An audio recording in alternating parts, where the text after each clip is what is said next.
Hey, FFP ladies and gents. Welcome back to your regularly scheduled programming. I don't know why I'm saying it like that. But last week for the mini-sode we did the coaching questions. Did you like that? Did you like it? I liked it. I loved it. It's Lindsay's new favorite thing to do now. So send in your questions at any time, any point, whatever. We'll gather them up and start answering more of those questions throughout the life of us, which will be forever. We had a great week last week. I went down to Little Rock, Arkansas. Like, you cannot say the name of that state you cannot not do an accent when you say Arkansas. I once worked with a girl. I love telling this story because it's just, you hear of this happening, but you witness it and it's hilarious. But I worked with this girl who was British, and we were just in regular conversation, and she said Arkansas, yeah. And I was like, what? Because I didn't think I heard her correctly. And she's like, Arkansas. And I'm like, oh no, it's Arkansas. And she flipped out, as one would with that kind of information. And it was just such a fun moment that I value so much to have that in my memory. But yeah, Lindsay and I had an incredible time doing a bunch of batch recordings for everybody. We talked about some incredible stuff. Can't wait to get those episodes out. If there's some stuff that you guys want to hear, topic-wise, feel free to DM me. Guys, I don't care. Nothing's off the table, right? I said that right? But I ended up I was supposed to go there the end of September, but the Sunday before I got there on Monday, the Sunday prior to that, like the day before, she was like, can you come tomorrow? I'm like, yes. Anything for you, Lindsay. So got to hang out, have so much fun. And, you would think that, one would think that being with your coach 24/7 would be, I don't want to say horrible or just stressful or something like that, because you just kind of feel like they're watching your every move and you're going to get critiqued at any second. I did think that. But, and this just goes whether or not you're literally physically with your coach. The more you are open and honest with them, the better they can help you with the goals that you have, right? And so the less talking you do, the less help you're going to get. So, and I kind of applied that to my one-on-one time with Lindsay, and we worked out together. I did her workouts, though, that Casey scheduled for her. Not scheduled, programmed. And, that was tough. I got bruises. Look, this is kind of going away a little bit, but I was trying to do front squats, and I always avoided them because my wrists are sensitive from doing massage for 12 years. And Lindsay was rolling her eyeballs, I gotta tell you. And turns out I was doing them wrong because I was it's a whole thing. But the first set that I did it, how you cross your arm, like your hands are touching your delts, and you're kind of doing a little crisscross with your arms and holding the bar like that. Well, the bar was too low, and it really sat on the end of your, like, right, that triangle point where your delt ends, and it's like the closest point to your actual bone. Like, there's no cushion. So got some little bruises from all my hard work.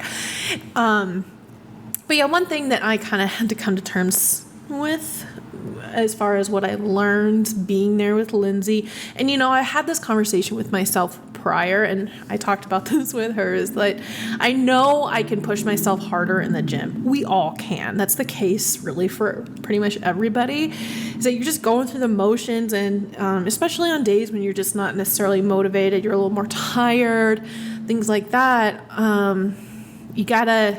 And that happens a lot, right? So I've had to have that conversation with myself before, saying, you can do a little heavier weight here. Like, let's be real. And I told her this example was when I was doing my hip thrusts. And I was just doing the old standard 135, which is pretty low for as high as you can get hip thrusts. And there was one point where, and I told her this, that if you look in our training app, they can see the numbers or the weight that you log. And 1 week it said 135. Then I had that conversation with myself. And then the next week it was like 200. Let's be real, bro. But it was such a great experience being there with her and just kind of having like a reset, with being more dialed in with my nutrition. It was great not having to cook for myself, and there was that mental stress off, and it was just really great seeing her do it, live. She competes and stuff, but and this kind of brings me to what I wanted to talk about today, because we often make things harder for ourselves when we may not always realize it. I was actually thinking this earlier today because it's a little off subject, but I was thinking it as I was doing it, but I'm just not a numbers person. And for my 9-to-5 job, I had to count how many days somebody was working or had been working. And I was like, I know I can do the math if 7 days a week times blah, blah, blah, just do it. I was like, no, I am literally going to start from day one and count 1, 2, 3, 4. And as I'm doing that, there is such an easier way to do this, but I won't, because I know I'll F it up. So kind of my point here is that we have to make things a little harder for ourselves than necessary. And it's important to kind of keep our eyes and our ears and our hearts open to a different way of doing something you like. A good example is when it comes to food or nutrition, stuff like that is a great example why people might avoid counting macros or calories or giving up something that they love. And that's why I'm not going to do this whole weight loss or fitness journey, whatever. I don't want to give up my ice cream or my cereal, or for me it was cereal a long time ago.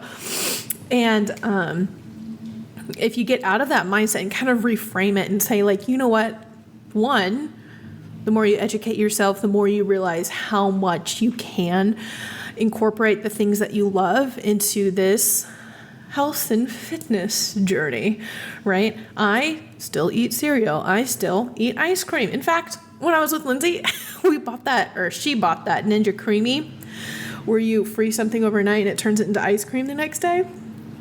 It was incredible. And it's simple ingredients. You can make it high protein, low calorie, and those things are fucking huge, bro. They are huge, and we struggled finishing the entire thing. Who would have thought you'd have that problem when you're in a calorie deficit? Bro. So that's one example.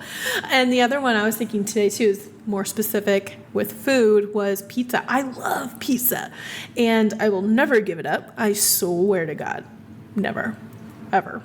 And guess what? I don't have to, because pizza is so versatile that you can do it in a low calorie way or a high protein way. We've seen the recipes out there with high protein pizza. And you know what I do? I take a pita bread, slap some sauce on there, slap mozzarella on there, put it in the air fryer, bam, 320 something calories. Bruh.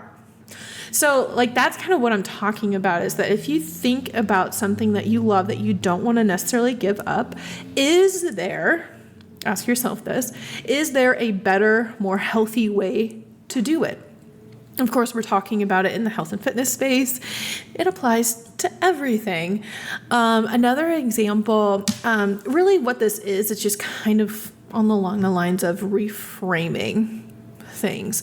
I've had to do that in my journey. I still tell myself that certain things pretty much every day to make this whole journey better and easier and less, always on the struggle bus, right? That's what we're afraid of when we are entering into a healthier version of us. We don't want to feel like we're constantly hungry or constantly on that struggle bus of those habits and the tracking, got to get the steps in, got to do the workout and blah, blah, blah, blah. One thing that really held me back and it wasn't up until recently, this specific example was people who glamorize the grind, right? You hear that everywhere. There's people who are still like that. I wake up at 4 a.m. and I do my meditation, and then I do my 3-mile run, and then I do my weightlifting, and then the sun's not even up yet, and so I do my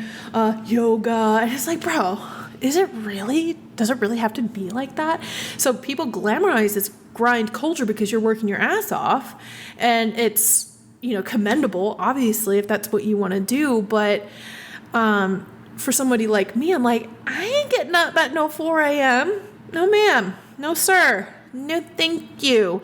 So it was like, well, if I mentally kind of, kind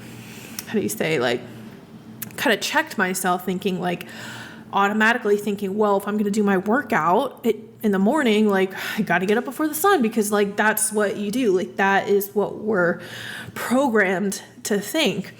And so I finally, and it was not that long ago, I was doing my workouts, mid-morning, like 11 o'clock or later in the afternoon. And those were always so much harder to like rev back up the engine and get down there and do it.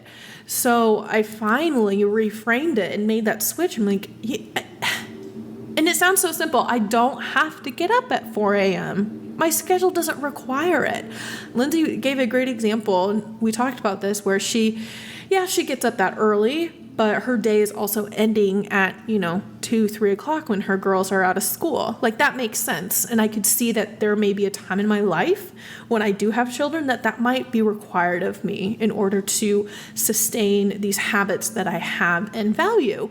But right now, girl, I don't got no kids. I don't have to get up that early. I don't.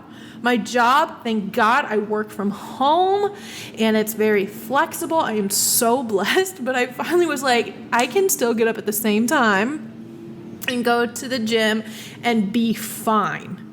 I'm fine. I might be starting the workday a little later than I normally would, but guess what? Things can wait. Things are getting done. I'm still just as successful. You know what?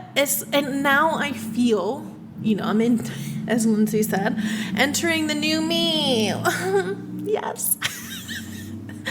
This isn't about me, but we are talking about me, and that's okay. So I pretty much had that mindset shift or that reframe of like, I don't have to do that. I can make it work for me. And it just kind of blew my mind that this late into my journey, I guess you could call it late, I'm now kind of coming to these realizations, and it's like, I should have known this or felt this or done this so long ago. And yeah, I could have, but we're all stuck in some shape or form with a certain mindset of like, I can't work out in the morning because work is crazy. It's too much on my mind. I just got to sit down and get it off my head. And, there's so many things, right? But yeah, that really kind of stuck with me. And, just don't listen to the people who glamorize that grind. And the other thing too was something that I constantly have to remind myself of throughout this process is, when I start to gripe and complain and throw a little fit that I don't want to do this thing or go back downstairs and get the rest of my steps in or something, like, I have to remember that this is how my life is. Like, this journey, I'm getting coached currently, and it's not my time as somebody who's getting coached by somebody isn't going to be forever. But these habits that I'm doing and learning and evolving is going to be forever, because my main goal and priority is how I want to look, be, and feel at the end of my life. Oh, Caitlin, that sounds so morbid. Like, it is, but honestly, think about it. Think about how you want to be with your grandchildren. Do you want to be in that wheelchair and that old person who can barely think for themselves? Like, I don't know where my life will lead me, but I know I can take control of it now and do the best I can to make sure I have a thriving elderly life. So when I'm in these moments of complaining or I just don't feel like it, like I can't, every day I'm telling myself something along those lines of like, this is forever, so that when you no longer require a coach, you're not falling off the wagon, and I have to remember that this is how my life is. This is me now. This isn't temporary. I'm not on a, 90-day cut for the cruise I'm going on in January. No. This is how my life is. And a lot of people forget to remind themselves of that this is just how it is. And it's going to be uncomfortable, right? Just because this is your new life doesn't mean it won't be hard. And everybody's on their own path, right? So really, this is all about just encouragement today and telling you to, giving you more tools in the toolbox for when you do have those difficult moments of being unmotivated or unsure or something feels difficult or uncomfortable. Just tell yourself, and I tell myself this outside of this health and fitness genre, tell it with work, a problem I need to solve, that there's always a way. It will always work out. I will figure it out. One, because hundreds of thousands and millions of people have figured it out before. I'm no different. I can do this. Like, bro, come on. Come on, bro. So just tell yourself these things in these moments that you have, that we all experience, and reframe it. Encourage yourself saying, like, I can do this. I'm not in the mood, but guess what? That's where real change happens. You hear it everywhere. You're going to hear it here. Sorry, but it's true.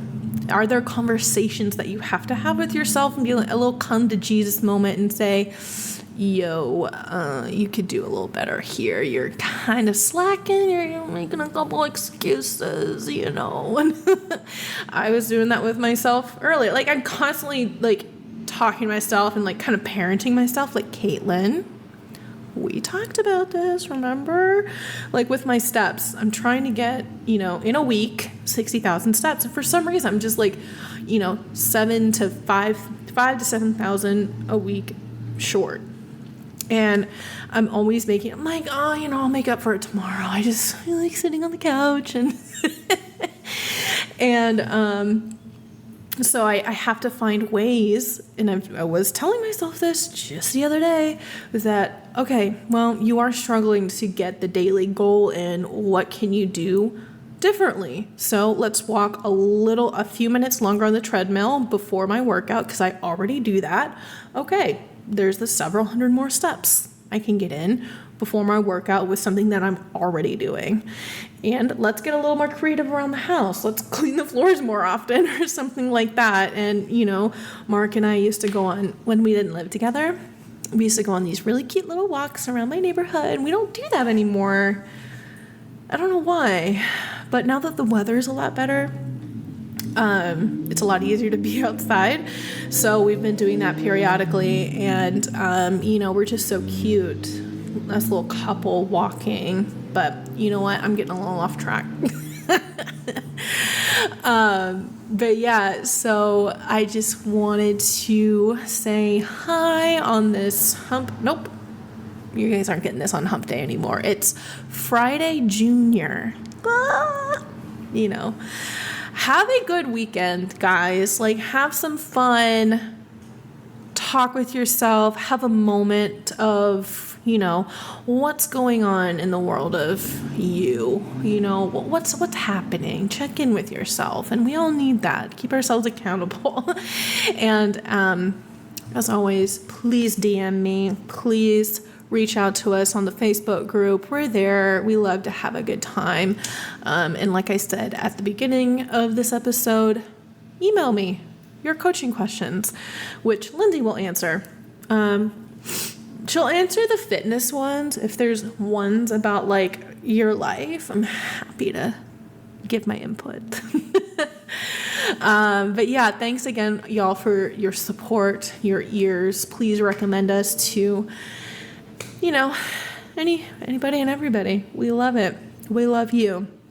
And until then, y'all, you know what? I don't know what until then means, but It's so weird talking to yourself. I thought I'd be used to it by now. But anyway, until next time, which will be Monday, you guys have a lovely week. Peace out. Thanks for listening to the FFP Alignment Podcast. Please support us by downloading, rating, and recommending us to your friends and family. Be sure to check us out on Instagram at the FitFemme Project. That's FITFEMME Project. And for those of you looking to find their essential balance of lifestyle and fitness, book a free consult by going to thefitfemmeproject.com. That's FITFEMME Project.com and click Apply Now. Until next time, this is the FitFemme Project Alignment Podcast.